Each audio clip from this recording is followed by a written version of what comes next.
The brain operates on a use it or lose it scenario. So the brain, it's an amazing organ. So if it doesn't need all those healthy pathways, because that's not the environment, it discards those. And it creates other pathways to navigate the chronic or toxic stress. It turns on the brain, if you will, into a hyper alert state, meaning that it overproduces a hormone called cortisol, which decreases size and function in the brain. So now things that should be normal become abnormal. It increases it, and you don't want that. You don't want the increase of cortisol. Cortisol is the hormone. It's called the stress hormone. So, for instance, we're on this show, and if a bear walked through the door, and you see that bear, you're going to have an instant reaction. Can I get through the door? Can I take out the bear, or should I hide? Fight, flight, or freeze.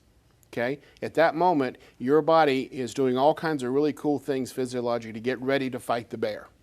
But think of a child growing up in a home that's all stress, and that level of scaredness is what's in your brain 24/7.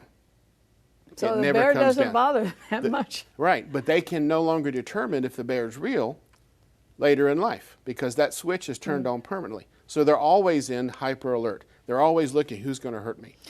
And now this would include not having any attention. It could include being yelled at all the time. It could be abuse. Abuse, physical abuse, sexual abuse, poor nutrition, abandonment, parents who have drug issues, high stress in the home, all the yelling, the screaming, and basically the child's brain says, I can't process this information. Yeah, see, I think a lot of people think it's going to affect their emotional development, all this, but you're talking about an organ. Yeah.